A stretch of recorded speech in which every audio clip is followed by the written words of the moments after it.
오늘의 주요 뉴스입니다. 테마공원인 자수정 동굴나라의 얼음조각 체험관에서 불이 나는 등 건조한 날씨 속에 화재가 잇따랐습니다. 도농 복합 지역으로 보수 성향이 강한 울주군의 총선 판세를 분석했습니다. 봉대산 불다람쥐에 대한 2심 판결이 나온 뒤 3억 원의 포상금을 받으려는 신청자가 잇따르고 있습니다. 김호윤 울산지방경찰청장이 최근 심각해지고 있는 학교폭력을 경찰이 앞장서 막겠다고 밝혔습니다. 여러분 안녕하십니까? 1월 7일 토요일 UBC 프라임 뉴스입니다. 테마공원인 자수정 동굴나라의 얼음조각 체험관에서 불이 나 하마터면 대형 인명피해로 이어질 뻔했습니다. 이 밖에 건조한 날씨 속에 화재가 잇따랐습니다. 조윤호 기자입니다. 마치 화산이 폭발한 듯 동굴 안에서 황갈색 연기가 뿜어져 나옵니다. 소방관들은 불길을 잡느라 동굴 안까지 진입할 엄두를 못 냅니다. 불이 난 곳은 테마공원인 자수정 동굴나라 3층 얼음조각 체험관. 부처상가, 마징가 제트 등 전시 중이던 이색얼음 작품 30점 모두 열기에 녹았습니다. 불은 동굴 입구에서 인공폭포를 만드는 전기 동력기에서 시작된 것으로 추정됩니다. 불이 나자 체험관 내부에 있던 가족 단위 관람객들은 곧바로 대피했습니다. 입장을 준비하던 단체 관람객 40명은 불과 5분 차이로 큰 화를 면했습니다. 애들이 입장하기 이전에 단체가 저 밑에서 올라가 요 폭포수 여기서 기념 촬영을 하고 있었습니다. 그래가 불이 나길래 빨리 애들을 저 계단 밑으로 대피를 시키고. 앞서 어젯밤 9시 25분쯤에는 울주군의 한 주거용 비닐하우스에서 불이 나 소방서 추산 1,200여만 원의 재산 피해를 내고 1시간 만에 꺼졌습니다. 어젯밤 9시 31분쯤에는 울주군의 한 공장의 거푸집 건조로에서 원인을 알 수 없는 불이 나 소방서 추산 588만 원의 재산 피해가 났습니다. UBC 뉴스 조인호입니다. 오늘 낮 1시 13분쯤 울주군 운산읍 공단 주유소 앞 사거리에서 55살 정모 씨가 몰던 카렌스 승용차와 66살 송모 씨의 그레이스 승합차가 충돌해 운전자 등 3명이 다쳐 병원에서 치료를 받고 있습니다. 또 오늘 오후 2시 36분쯤에는 북구어물동 몽돌해변에서 사진을 찍던 대학생 2명이 갑자기 덮친 파도에 휩쓸렸다 구조돼 병원에서 치료를 받고 있지만 중태입니다. 앞서 오전 7시 15분쯤에는 부산시 기장군 대변항 동쪽 40마일 해상에서 오징어 체납 개어선이 표류하다 울산해경에 의해 무사히 예인됐습니다.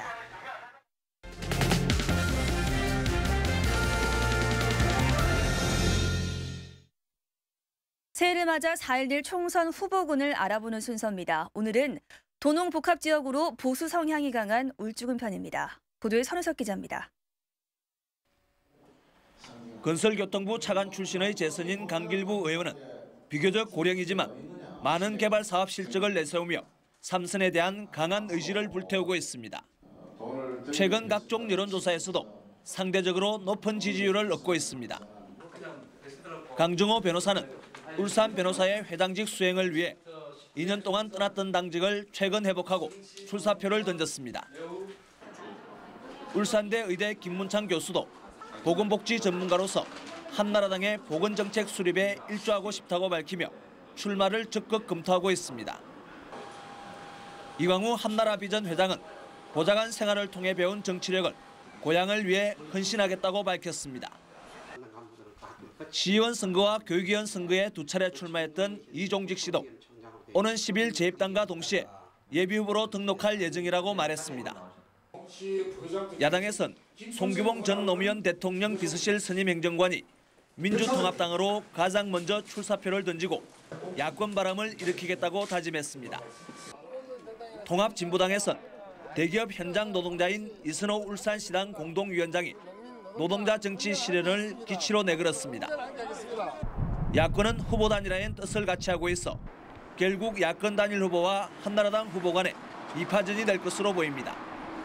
도농복합 지역인 울주군은 한나라당 지지세가 울산 지역에서 가장 강해 한나라당 공천을 누가 받느냐가 관심사가 될 전망입니다. UBC 뉴스 선우석입니다. 지난 2004년부터 7년 동안 37차례에 걸쳐 산불을 낸 봉대산 불다람쥐가 2심에서도 징역 10년을 선고받자 포상금을 받으려는 단체와 개인이 잇따라 나오고 있습니다. 울산시는 법원에서 7년 이상의 징역형이 확정되면 포상금 3억 원을 지급하기로 한 뒤에 범인 검거에 단서를 제공했다고 주장하는 개인과 단체가 모두 8곳 정도라고 밝혔습니다. 시는 법률 자문을 통해 포상금 지급 대상자가 여러 명으로 확정되면 기여 정도에 따라 차등 지급할 방침입니다. 다음은 자치단체별 새해 설계를 알아보는 순서, 오늘은 동구편입니다. 동구는 주민들의 삶의 질 향상에 주력하면서 올해를 복지의 원년으로 삼겠다는 각오입니다. 윤경재 기자가 취재했습니다. 대기업이 운영하는 몇몇 시설을 제외하곤 변변한 문화체육시설 하나 없던 동구에 다목적 체육시설이 들어섭니다. 전화동에 세워지는 이 시설은 기존 히딩크 드림필드와 연계해 주민 건강 증진에 앞장섭니다. 외곽 지역인 동부동에는 가족 피크닉을 위한 어린이 공원이 세워지고 방어동과 전화동엔 어린이 물놀이장도 생깁니다. 대왕암 공원길을 방어진 술도와 연결해 명품 바닷길로 만들고 주택가가 밀집한 하정 전화동엔 직장인이 퇴근 후 걸을 수 있는 연포산 둘레길이 조성됩니다. 비정규직 노동자 지원센터가 연초에 설치되고 모든 초등학교에선 친환경 무상급식이 시행됩니다. 취약계층 어르신들을 위한 틀니 지원 사업도 빼놓을 수 없습니다. 어려울 때일수록 좀 더 낮은 곳으로 좀 어려운 곳 사람들을 많이 보살펴야 되지 않을까. 교육, 문화, 복지의 여건을 개선해서 모두가 행복한. 하지만 수년째 표류하고 있는 연수원 이전 문제를 매듭짓는 것은 올해 동구가 풀어야 할 가장 큰 과제입니다. 또 삼동면으로 옮겨질 공설 화장장 부지에 동구민들의 염원인 시립미술관을 유치하는 것도 숙제로 남아 있습니다. 동구가 이런 현안들을 해결하기 위해선 울산시와 교육청 등 관계기관과의 협의가 관건이 될 것으로 보입니다. UBC 뉴스 윤경재입니다. 이번 주 성장섭의 파워토크에 출연한 김호윤 울산지방경찰청장은 최근 심각해지고 있는 학교폭력을 경찰이 앞장서서 막겠다고 말했습니다. 또 뉴스 따라잡기에서는 UBC 긴급 여론조사 결과를 통해 지역의 민심을 알아봅니다. 보도에 이정환 기자입니다. 반갑습니다. 이번 주 송장섭의 파워토크에는 김호윤 울산지방경찰청장이 초대됐습니다. 최선을 다하고 있습니다. 김호윤 청장은 학교 폭력이 심각해지면서 더 이상 학교에만 맡겨두기 힘든 상황이라며 경찰이 적극적으로 나서겠다는 의지를 밝혔습니다. 학교 폭력이라든지 또는 학생들이 안전하게 생활할 수 있는 그런 노력을 저희 경찰이 적극적으로 해보겠다는 그런 의지입니다. 올해 총선과 대선이 있는 만큼 불법 선거운동을 철저히 차단하고 조직 폭력배를 근절하는 등 시민들이 체감할 수 있는 치안 서비스 만족도도 높이겠다고 밝혔습니다. 뉴스 따라잡기에서는 지난 2일 UBC가 발표한 긴급 여론조사를 통해 드러난 울산 지역의 민심을 심층 분석합니다. 올해 총선과 대선에서 야권의 필승 카드는 무엇인지, 그리고 이에 맞서는 한나라당의 수성 카드는 또 무엇인지 자세히 알아봅니다. 사람과 정보, 뉴스가 있는 시사 보도 프로그램 뉴스 매거진 울산은 내일 오전 7시 20분부터 방송됩니다. UBC 뉴스 이정환입니다. 지난해 8월 폭발 사고로 8명의 사상자를 낸 현대이피 울산 공장이 자체 안전진단을 거쳐 늦어도 다음 달엔 재가동에 들어갈 것이라고 밝혔습니다. 이에 대해 고용노동부는 자체 안전진단 외에 한국산업안전보건공단 등과 합동진단을 거치는 방안을 검토하고 있으며 문제점이 나오면 보완 명령을 내릴 수 있다고 설명했습니다. 한편 검찰은 불구속 상태에서 보완 수사를 한 뒤 현대이피 울산 공장장 등 3명의 구속 여부를 최종 결정하기로 했습니다. 지난해 11월 콘크리트 포장 부실로 먼지와 균열이 발생한 농소 공영 차고지 보수 작업이 완료됐습니다.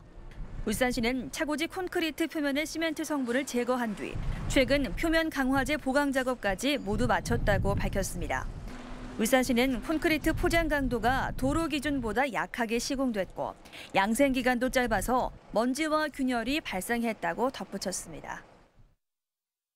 울산 지역 주유소의 휘발유 가격이 9주 연속 내림세를 이어갔습니다.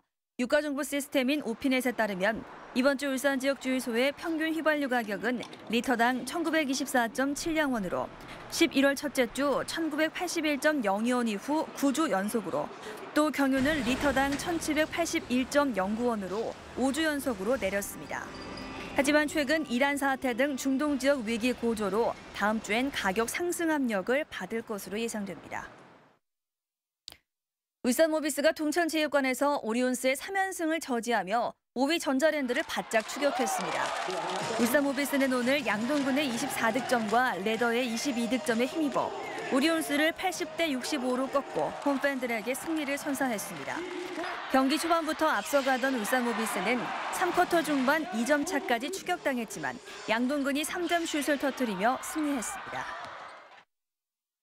어제나 전남 완도 보길도 남쪽 3마일 해상에서 혼액된 길이 3.8m짜리 밍크고래가 방어진 위판장에서 경매를 통해 3,280만 원에 팔렸습니다.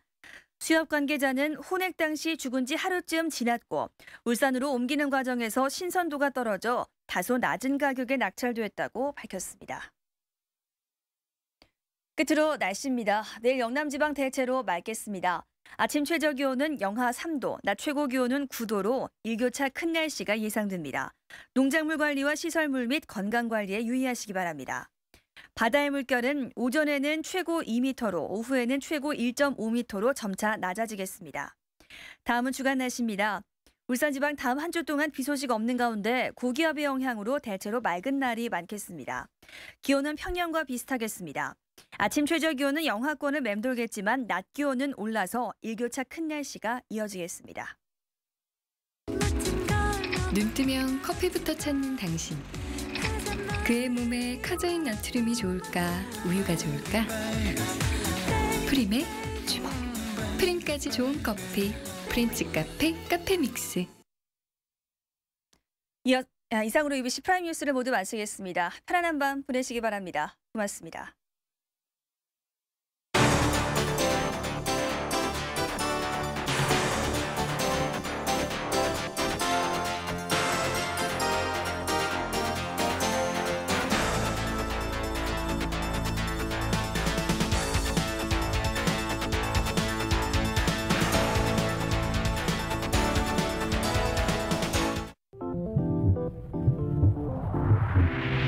울산의 희망 엔진 울산 교육 날아올라 울산 미래 교육이 희망이지 재능을 키워주고 배려를 알게 하지 미래는 열려있어 열정이 자라나고 세계와 만나는 꿈 실현되는 교육 울산 교육 변화는 시작됐어 함께하는 열린 교육 희망 주고 감동 주는 행복